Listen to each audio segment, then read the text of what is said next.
Esta es la Iglesia Manantial en Bogotá, Colombia.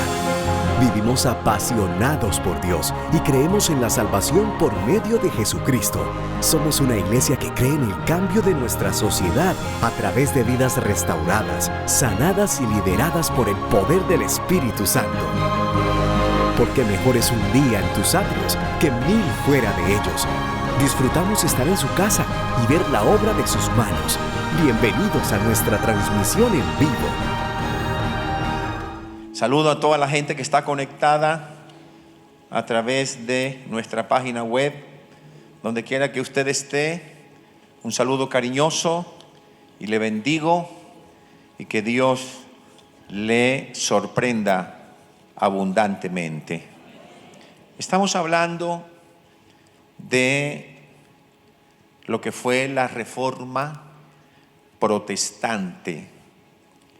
La Reforma Protestante está ubicada en la historia en la fecha 31 de octubre de 1517, así como está ubicado en la historia el 20 de julio de 1810 para Colombia, el 7 de agosto de 1819 en la batalla de Boyacá,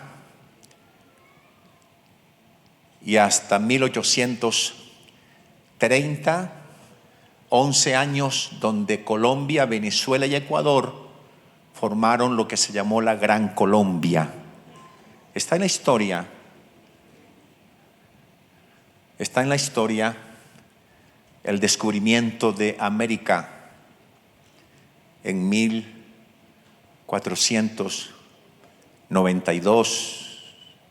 Está en la historia que en 1886 a 1892 gobernó a Colombia Rafael Núñez, que a la vez escribió la letra del himno nacional. Así está en la historia que en octubre 31 de 1517, ese día fue el día de la Reforma Protestante. Reforma, diga reforma. Más fuerte. Reforma. También significa cambios. Diga cambios. Cambios. Hubo un cambio en el mundo. Pero lo más lindo es que nació en un movimiento religioso. Y yo digo que los cambios que vendrán a Colombia no serán los cambios que nacerán de la constitución política de Colombia. Los cambios que vendrán a Colombia no los va a traer el Partido Liberal, ni el Conservador, ni el Cambio Radical. Los cambios que vendrán a Colombia y que son necesarios vendrán a través de la iglesia. A través de la iglesia. ¿Por qué? Porque la iglesia es la luz. Porque la iglesia es la sal. Porque el Señor dijo que todo lo que atares en la tierra será atado en los cielos. Y todo lo que desatares en la tierra será desatado en los cielos. Los cambios genuinos, verdaderos, vendrán a Colombia a través del pueblo de Dios. ¿Lo puedes creer? Dale aplausos al Señor. Amén. La Reforma Protestante, entonces, lo primero que tuvo la Reforma fue que le dio una importancia a la palabra de Dios. A la palabra de Dios. Y en el culto pasado dije que uno de los hombres que amó la palabra se llamó David, el rey David. El rey David hizo un canto a la palabra que fue el Salmo 119. El Salmo 119 tiene 176 versículos. Como era un cántico, esos 176 versículos fueron organizados en 22 estrofas y se cantaba. En ese salmo a la palabra se le llama ley, se le llaman testimonios, caminos, estatutos, mandamientos, juicios, dichos, ordenanzas, preceptos. Y cuando hubo la reforma, lo que Dios usó fue su palabra. Fue su palabra, porque la Biblia no es un libro cualquiera. La Biblia no es los libros de Gabriel García Márquez.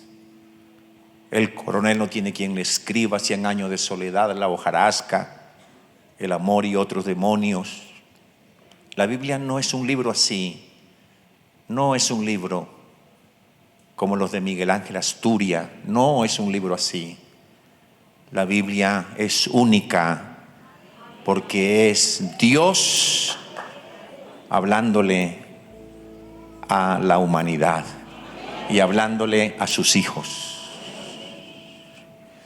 Entonces, en el Salmo 119, David nos enseñó 17 cosas de la palabra. Lo primero, nos enseñó que hay que creer, hay que creerla. Versículo 66 dice del Salmo 119, versículo 66 dice: enséñame buen sentido y sabiduría, porque tus mandamientos he creído. A veces leemos la palabra y no creemos. Leemos y no creemos. Entonces hacemos a Dios mentiroso. Pero cuando tú lees la palabra, tú debes creer lo que dice la palabra. La segunda actitud que debo tener frente a la palabra está en el versículo 48, que dice así: alzaré asimismo mis manos a tus mandamientos que amé y meditaré en tus estatutos. Eso habla de reverencia. Cuando la palabra era leída y se terminaba de leer, el que leía levantaba las manos, y al levantar las manos estaba diciendo: todo lo que he leído viene de Dios a mi vida, y yo la tomo y yo la creo para vivirla. Tercero, versículo 47 dice: y me regocijaré en tus mandamientos, los cuales he amado. Lo tercero que yo tengo que hacer con la palabra es amarla, como se aman las cosas de la vida, como se ama una esposa, como se ama un hijo, como se ama una familia, como se aman las cosas buenas. Las cosas que no se aman no caminan, no funcionan. Las cosas cristianas que yo no amo se me vuelven carga. Y para algunos es una carga leer la Biblia, tener la Biblia. Para algunos es una carga decir: ¿y qué problema ahora me metí yo con esta Biblia? No, cuando tú amas la palabra, tú recibes lo que ella contiene. Número 4, la cuarta actitud, versículo 24. Dice: pues tus testimonios son mis delicias. La cuarta cosa es que te tienes que deleitar en la palabra. Deleítate a sí mismo en Jehová, dice, y Él te concederá las peticiones de tu corazón. Deleitar significa que le encuentras sabor agradable. Levante sus manos, diga: la palabra de Dios debe producir en mi vida deleite. Número 5, versículo 103 dice: cuán dulces son a mi paladar tus palabras. La palabra yo debo saborearla. Número 6, versículo 111: Por heredad he tomado tus testimonios para siempre, porque son el gozo de mi corazón. Entonces tú debes alegrarte en la palabra. Número 7, debes cantarla. Versículo 54. Dice así: cánticos fueron para mí tus estatutos. La palabra debes cantarla.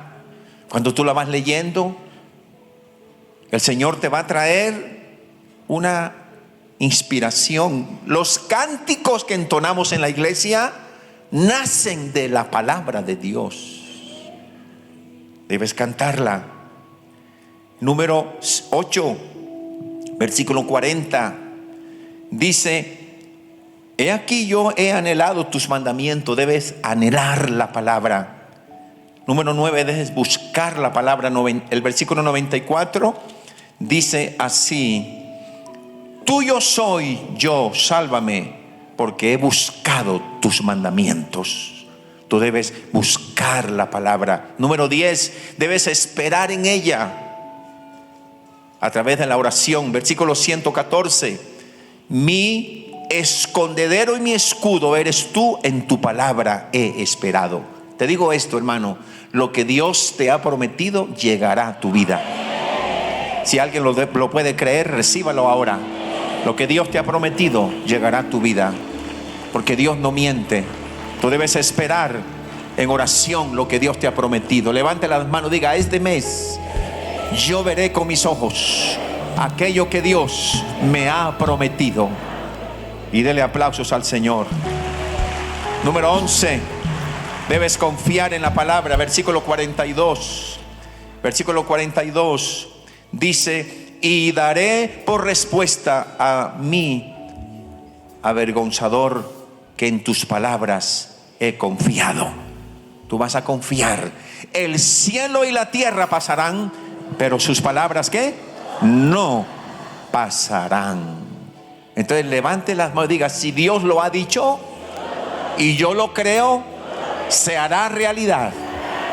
No los oigo. Si Dios lo ha dicho y yo lo creo, se hará realidad. Alguien debe tomar eso en el nombre de Jesús. Amén. Número 12, debes meditar en la palabra. Versículo 15 dice: en tus mandamientos meditaré. Tú debes meditar. Estás en el carro, estás meditando. Estás en la casa, estás meditando. Estás acostándote, estás meditando. De día y de noche meditas en ella. Número 13, debes aprenderte de memoria pasajes de la Biblia. Versículo 73 dice la palabra del Señor: tus manos me hicieron y me formaron. Hazme entender y aprenderé tus mandamientos. La razón por la que yo decidí aprender textos de la Biblia es esa, porque debo aprenderla. Debo aprenderla. Cuando tú aprendes la palabra, tú no dependes de tenerla. No dependes de tenerla. En el día no la vas a tener porque estás en el trabajo. No la vas a tener porque estás ocupado. Pero aunque no la tengas así físicamente, la tienes en tu mente, la tienes en tu corazón. Y cuando vas por la calle, no vas a tener tiempo de ponerte a leer la palabra en la calle. No, tú vas caminando. Pero allí, aunque vayas caminando, la palabra estará en tu mente y estará en tu corazón. Y frente a cualquier situación que se te presente, la palabra saldrá de tu boca y los demonios no te podrán derrotar. Porque el cielo y la tierra pasarán, pero sus palabras no pasarán. Entonces tú debes aprendértela. Debes aprendértela. Es posible. Es posible porque tienes la mente de Cristo. Ponga la Biblia sobre su cabeza si la tiene. Y si la tiene en una aplicación en su celular, también diga: Padre, la palabra tuya se activa en mi mente. Se activa en mi mente. La palabra de Dios se activa en mi mente. Diga: mi mente se despierta para amar la palabra y para aprender la palabra. Muy bien. Número 14. La Biblia, la actitud es que no la olvides. versículo 16. Número 15. 15, actitud. Debes tener temor reverente, versículo 120. Número 16, debes apegarte a ella, versículo 31. Y número 17, la palabra debes guardarla. Todo lo que encuentres aquí lo debes guardar. Entonces, mira, lees la palabra, aprendes la palabra y guardas la palabra. Entonces te vuelves un genuino hijo de Dios. Debes guardarla. Todo lo que aprendas. Me aprendí en estos días Proverbios 26:11. Me lo aprendí en estos días. Y allí dice: como perro que vuelve a su vómito, así es el necio que repite su necedad. Entonces dije: ¡oh, Dios, Padre! Ve, la palabra me confrontó. No quiero ser como ese perro. No. Aprendí ese texto y ya está en mí. Y aprendí también en estos días, 1 Corintios 10:31.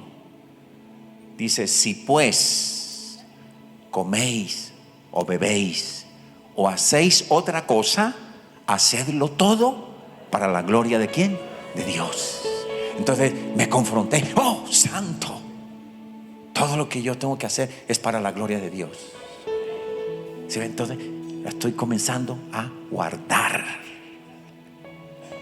Y luego me encontré con el Salmo 119, versículo 11, que dice: en mi corazón he guardado tus dichos para no pecar contra ti. Y luego me fui a 1 de Pedro 3:7, que habla de la esposa. Dice: vosotros, maridos, igualmente vivid con ella sabiamente, dando honor a la mujer como a vaso más frágil y como a coherederas de la gracia de la vida, para que vuestras oraciones no tengan estorbo. Entonces dije: oh Señor, o sea que si estoy mal con mi esposa, mis oraciones no llegan al cielo. ¿Sí? Entonces me confronto con la palabra. Entonces ya no es que vengo a la iglesia, ya no es que leo la Biblia, ya no es que me la memorizo, no, ya es que la meto en mi vida y mi vida la pongo en orden de acuerdo a lo que está escrito en la palabra. Vamos a vivir la palabra. Si vives la palabra, este mes nacerá algo de Dios en tu vida. Pocos lo quieren creer. Este mes nacerá algo de Dios en tu vida. Van a hacer algo. Este es el 9º mes. Y una mujer da luz a los 9 meses. Da luz un bebé. Y este mes vive Jehová, en cuya presencia estoy, que profetizo que algo van a hacer en tu vida en este mes, que vendrá de lo alto. Si lo puedes creer, recíbelo. Vendrá de lo alto. Algo van a hacer en este mes. Algo van a hacer en tu casa. Algo van a hacer en tu familia. Algo van a hacer en tu matrimonio. Algo van a hacer en tu salud. Algo van a hacer en tu trabajo. Algo van a hacer en tu ministerio. Algo van a hacer en tu vida espiritual. Levanta tus manos, recíbelo, recíbelo, recíbelo, recíbelo. En el nombre de Jesús de Nazaret. Decláralo, abre tu boca, decláralo, dígalo: recibo. En el nombre de Jesús. En el nombre de Jesús. Y finalmente, la reforma no solamente se apoyó en la palabra, pero la reforma se apoyó en el sacrificio. En el sacrificio. Sí. El sacrificio está en la Biblia. Ya Jesús ya pagó. El sacrificio máximo lo hizo Jesús. El máximo. Pero luego la Biblia dice, tú encuentras en la Biblia, por ejemplo, dice: sacrifica a Dios alabanza. Pero tú encuentras en la Biblia: así que, hermanos, os ruego por las misericordias de Dios que presentéis vuestros cuerpos en sacrificio vivo. Entonces no puede haber reforma si no hay sacrificio. Y el sacrificio te lleva al peligro. El sacrificio te lleva a entregar. El sacrificio te lleva, si es necesario, a ser rechazado por la gente. El sacrificio te lleva a que la gente te critique. No hay nadie en la Biblia que hizo algo para Dios sin ser criticado. No. El sacrificio te lleva a que tu familia te rechace. El sacrificio te lleva a que la gente te cuestione y te señale. El sacrificio te lleva a que tu esposo no te comprenda. El sacrificio te lleva a que sufras por causa del Señor Jesús. Pero Él no te abandonará. Dale un fuerte aplauso al Señor. Amén. Para que la palabra de Dios la tengamos hoy, mira, para que la palabra la tengamos hoy, muchos fueron perseguidos y muchos murieron por causa de Jesús. Mira, Mateo, dice la historia, fue degollado en el año 60 después de la muerte de Jesús. Jacobo, dice la historia, murió apedreado. Matías también murió apedreado y luego le cortaron la cabeza. Andrés fue crucificado. Marcos fue arrestado y luego fue asesinado. Pedro fue crucificado. Judas, no Judas Iscariotes, porque eran dos Judas que eran parte de los discípulos, pero Judas el otro también fue crucificado. Tomás, el incrédulo, cuando creyó, fue torturado. Una lanza le atravesó el corazón y murió por Jesús.